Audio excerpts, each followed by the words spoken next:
Sinon, vous pouvez pas regarder devant vous.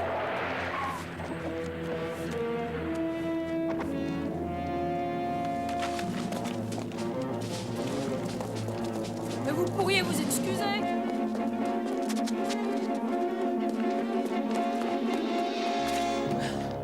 Ulyanov! Vous m'avez l'air bien surpris, Ivan. Qu'est-ce que vous transportez là? Oh, j'aurais dû me douter que vous n'étiez pas loin, c'est bien votre style. Solzhenitsyn, Trotsky, Docteur Jivago.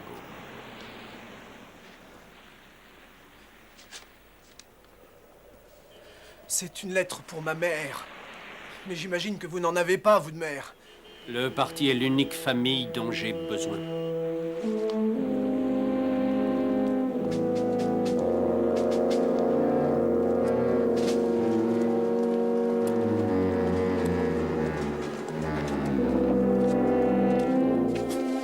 Et maintenant, Ulyanov, qu'allez-vous faire? Me tuer peut-être? Mieux que ça, Ivan. Cette fois-ci, nous allons vous envoyer au goulag.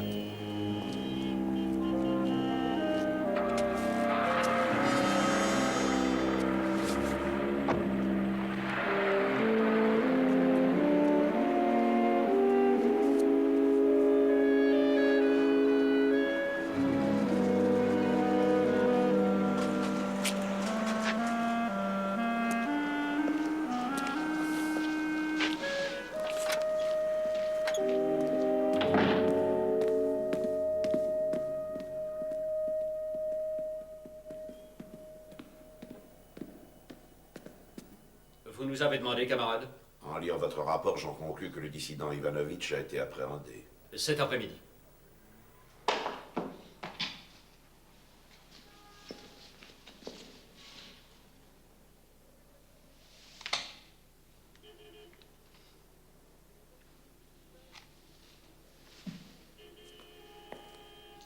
Ce n'était pas sa première tentative pour entrer en contact avec des agents de l'Ouest. Nous aurions dû l'éliminer, correct? Absolument, camarade ministre. Ulyanov? Nous avons aussi la possibilité de le croire. Là-bas, il pourrait réfléchir sur ses erreurs passées et nous être éventuellement utile. Ivanovitch est connu comme intermédiaire entre des agents de l'Ouest et certaines factions dissidentes. Son exécution est la seule éventualité possible.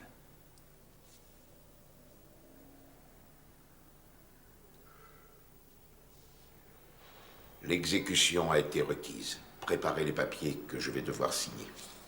Tout de suite, camarade ministre.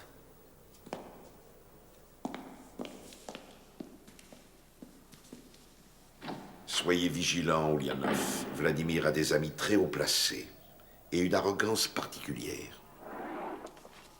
Je le sais.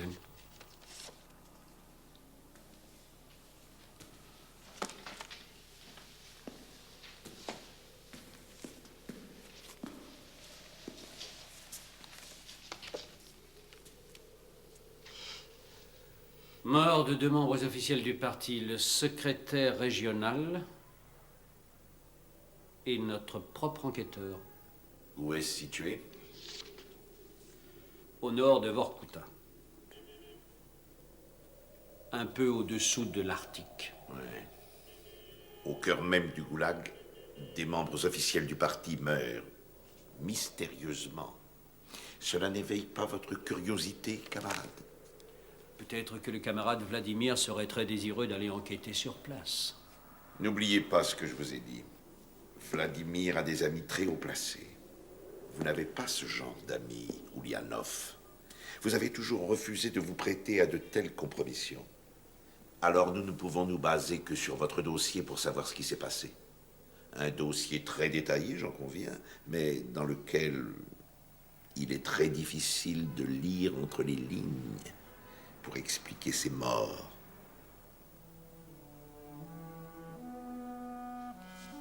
C'est comme cela que vous vouliez que ce soit, n'est-ce pas, camarade?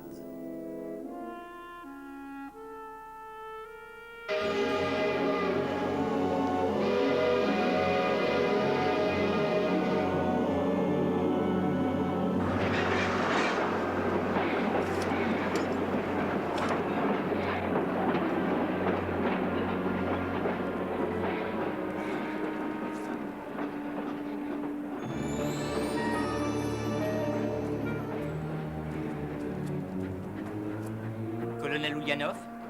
Oui. Vous êtes Povin. Je suis Povin, secrétaire du parti. J'espère que vous n'avez pas attendu trop longtemps. Non, pas trop.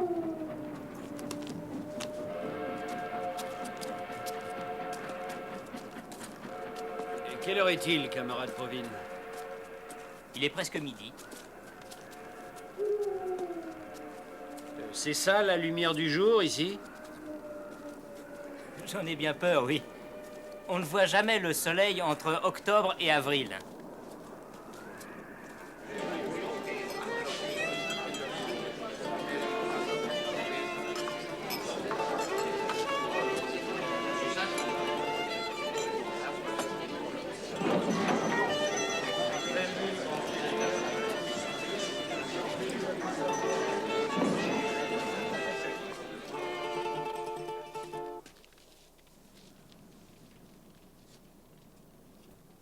L'enquêteur.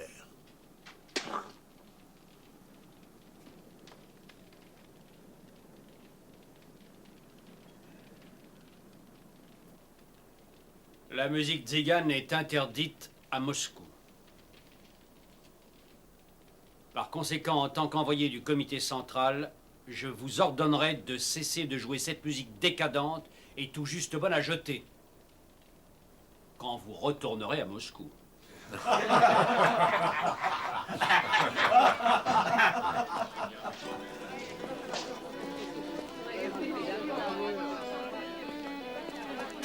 Exemple type de l'endoctrinement. Camarade secrétaire, est-ce que votre parti ne respecte donc plus l'âge et le protocole?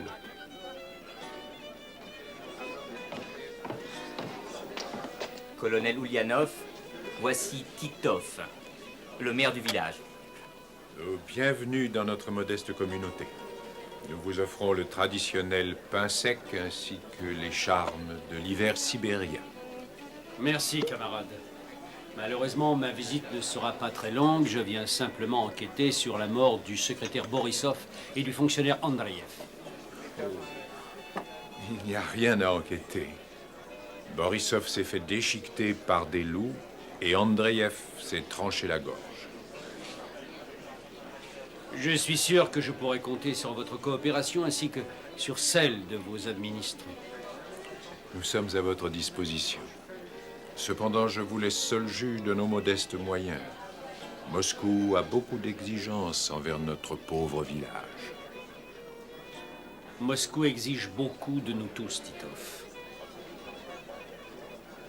Et si vous voulez bien m'excuser.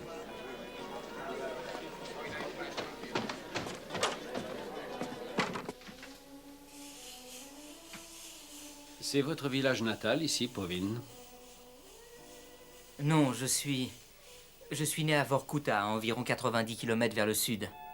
Mais ça ne fait pas une grande différence. Il y a un proverbe à Vorkuta qui dit « 12 mois de l'année, c'est l'hiver, et tout le reste du temps, c'est l'été. »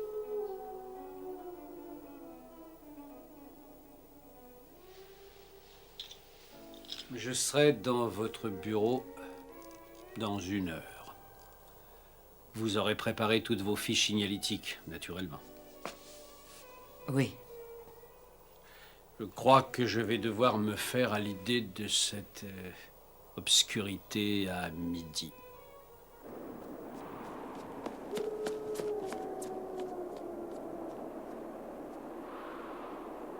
Galia, mais qu'est-ce que tu fais? Tu vas prendre froid. Rentre. Nous nous connaissons? Quel est votre nom? Je m'appelle Valentina. Valentina Orlova. Mais je suis sûre que nous ne nous connaissons pas. Je crois que vous avez raison. C'est curieux. J'avais l'impression de vous avoir déjà vu. Même votre nom me semble familier. Vous dites ça à toutes les jeunes femmes en exil, camarade colonel?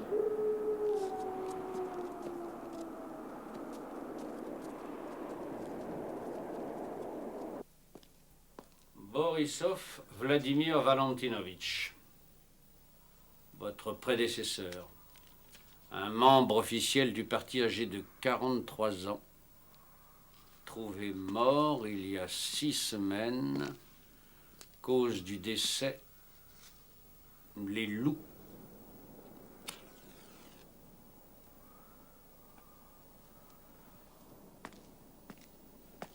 Andreev Yuri Arkipovitch, âgé de 52 ans, président du service de sécurité du comité, trouvé mort il y a une dizaine de jours, cause du décès, suicide.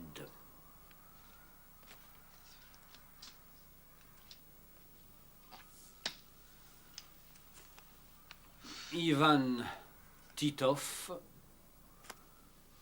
condamné à 30 ans d'exil pour avoir distribué tout à fait illégalement des Bibles. Avec ce dernier cas, nous avons ici l'exemple type de l'activité subversive. Aucun criminel ni aucun voleur dans vos fiches, à ce que je vois.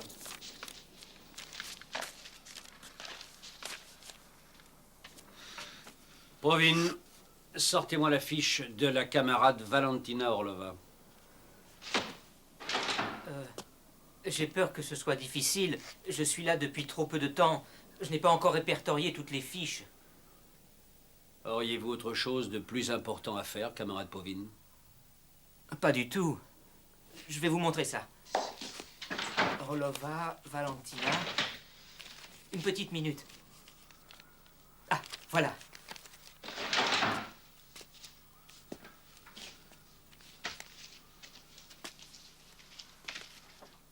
La fiche de cette femme. Valentina Orlova, exilée sous Staline il y a 50 ans.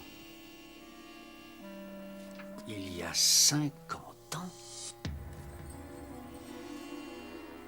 Vous connaissez cette femme, Povin? Vous lui avez parlé? Non, Oui, je connais la personne dont vous voulez parler. C'est une descendante de Valentina Orlova. Sa fille.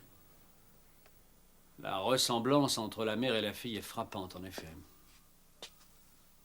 Elles ne peuvent pas se renier.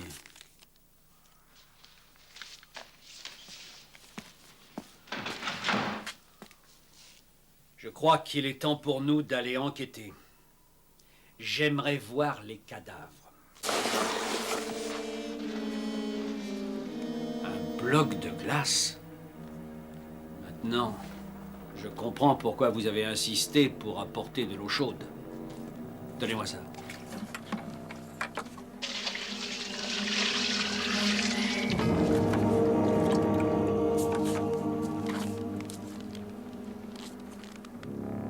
Où a-t-on trouvé le corps? Dans les bois, près de la vieille église. Le corps a été transporté afin de nous conformer aux règles de la procédure. Nous ne pouvons pas enterrer avant le début du printemps. Et pour Borisov? Borisov, pour l'instant, est gardé au sud de Vorkuta.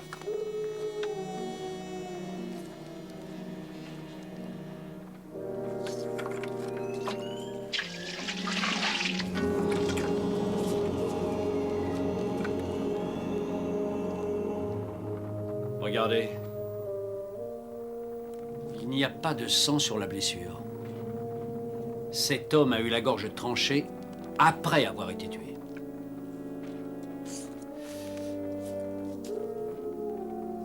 Alors, camarade, ça ne suffit pas pour éveiller votre curiosité? Peut-être serait-il souhaitable que je me rende sur les lieux où le corps a été découvert.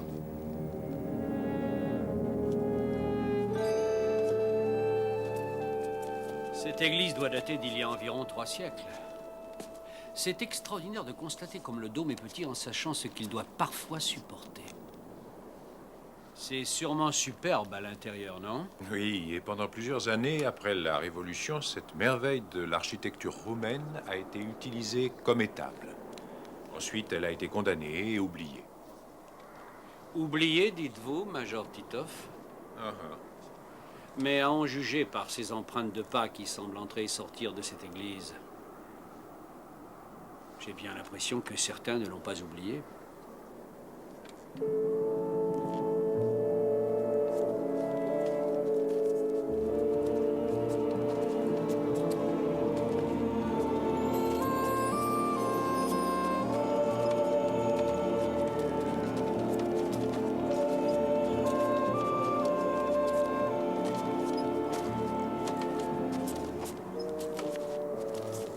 ici que nous avons trouvé le corps d'Andreev.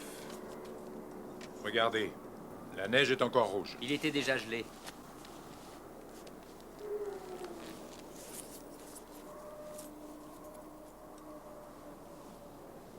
On ne voit aucune trace de lutte. Est-ce que quelqu'un a trouvé un couteau ou un rasoir ou peut-être une faucille? Non. Il m'est très difficile de croire qu'un enquêteur aussi intelligent soit-il ait été capable de se trancher la gorge avec un couteau ou un objet de ce genre-là, quand précisément il baignait déjà dans son sang. Où était Borisov? Par là. Ça se rapproche, on dirait. On devrait faire demi-tour.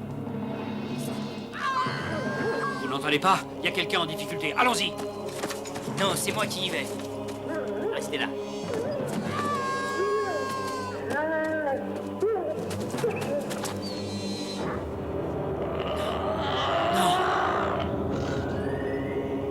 Mon Dieu.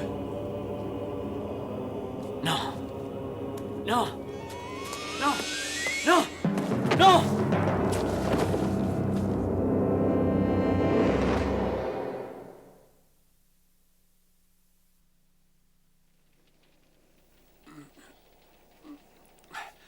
Que m'est-il arrivé?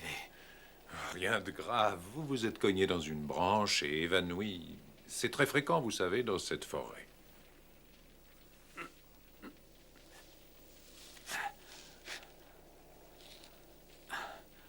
Povine. Il faut que je parle à Povine. Vous aurez largement le temps de le faire plus tard. Pourquoi ne suis-je pas mort comme Borisov et Andreev? Dites-moi.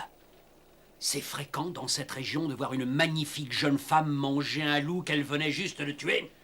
Vous avez de la fièvre. Pas de paternalisme avec moi, camarade Titov! Que se serait-il passé si vous aviez dû subir le même sort que Borisov et Andreev? Moscou aurait probablement envoyé un détachement de la milice. Exactement. C'est pourquoi j'ai voulu vous assister dans votre enquête, de quelque manière que ce soit, camarade. Je voulais que vous rentriez à Moscou satisfait.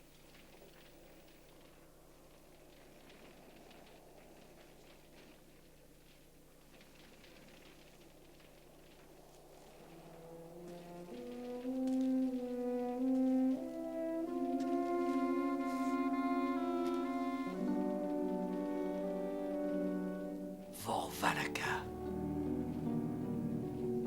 Quoi?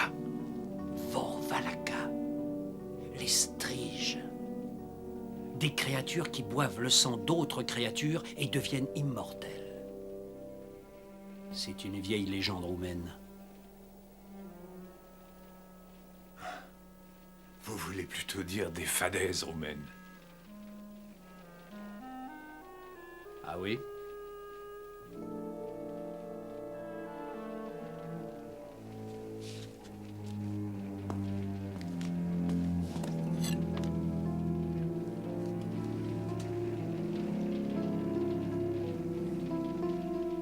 Je crois qu'il est temps que vous me montriez ce que vous cachez dans votre église, camarade.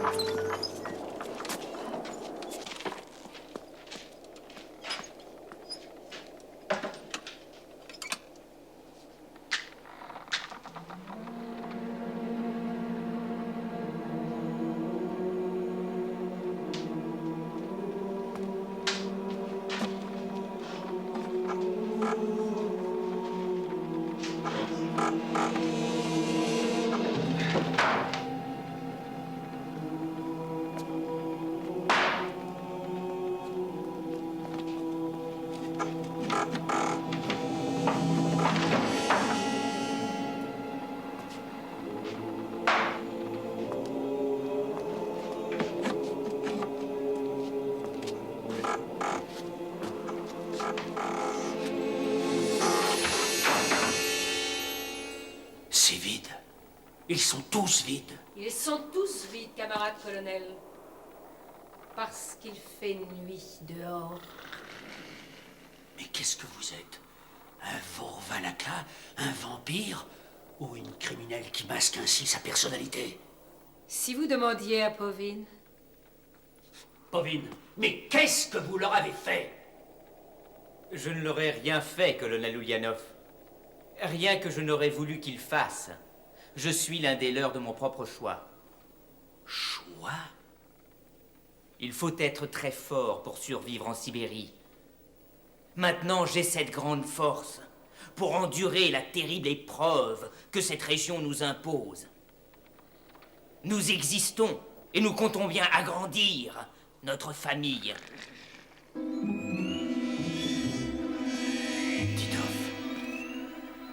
Titov! Ils sont arrivés ici pendant la guerre, parcourant des kilomètres à travers champs, s'éloignant de plus en plus de leur pays, où ils étaient massacrés sans aucune pitié, pourchassés. Au début, nous avons pris peur. Nous voulions les éliminer, nous aussi. Puis, nous avons pris conscience qu'en fait, nous avions des points communs. Nous sommes des exilés, nous aussi, Ulyanov.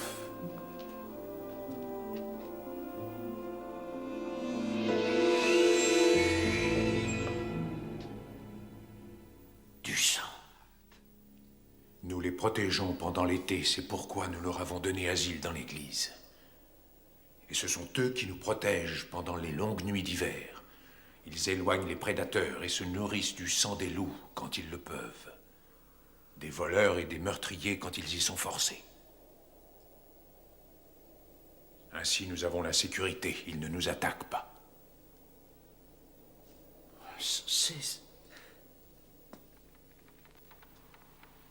Donc ils vous protègent et vous les protégez.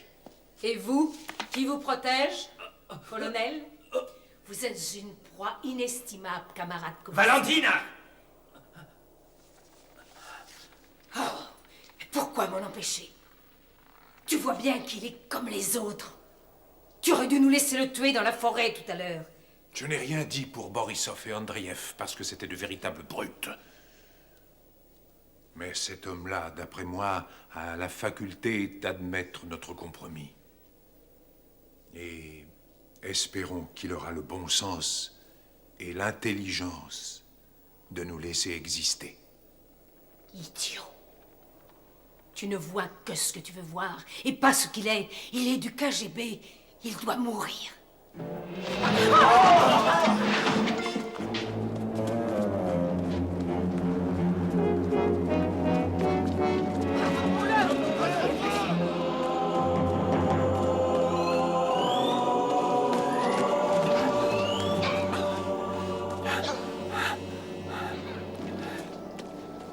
Laissez-moi. Je ne risque rien avec eux. Non, je ne vous crois pas.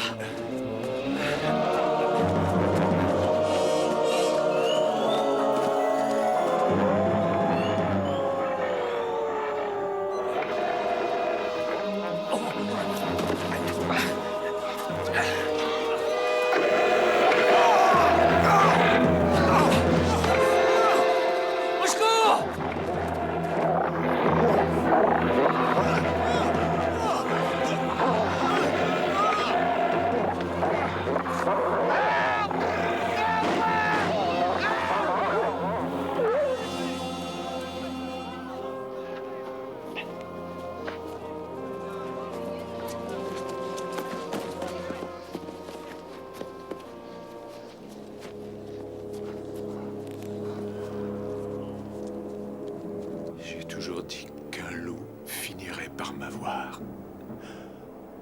Un jour ou l'autre. Ne dites rien. On va vous transporter à l'intérieur, ne bougez pas. C'est trop tard, Ulyanov. Trop tard. Tito.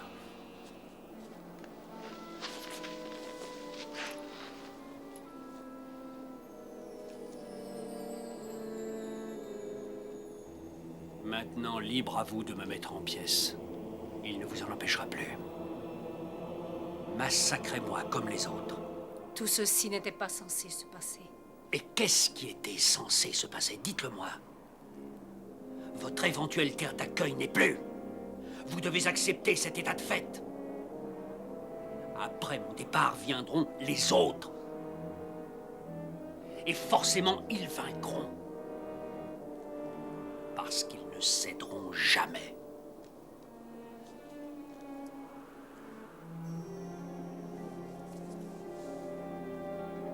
Quand j'étais plus jeune, je croyais que je pourrais les combattre. Je croyais pouvoir créer une différence.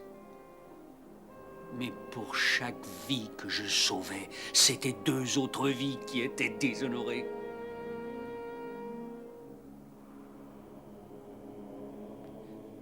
Et au bout du compte, je n'ai pas été capable de sauver une seule et unique vie. Et si vous aviez une arme? Quelque chose pour les combattre? Je suis trop vieux, camarade.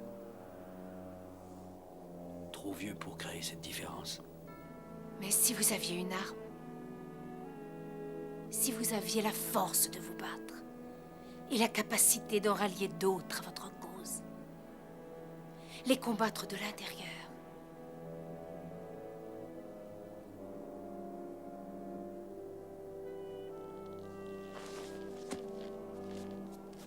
Vous me parlez de trahison? Rien de plus que les trahisons contre le peuple russe, depuis la nuit des temps, en passant par les tsars jusqu'à nos enquêteurs. C'est ici, camarades, c'est ici qu'est l'âme russe. Les vieilles croyances, la force ancestrale. Cette force, vous pouvez l'avoir. C'est à vous qu'il reviendra d'aider les bons face aux mauvais, de soulager la souffrance de ce peuple à travers les siècles. Craignez-vous de posséder une telle force? Le craignez-vous?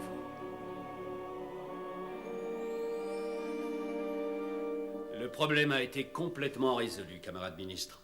Et ce major, ce Titov, ce devait être une personne bien insolente. Plus qu'insolente encore.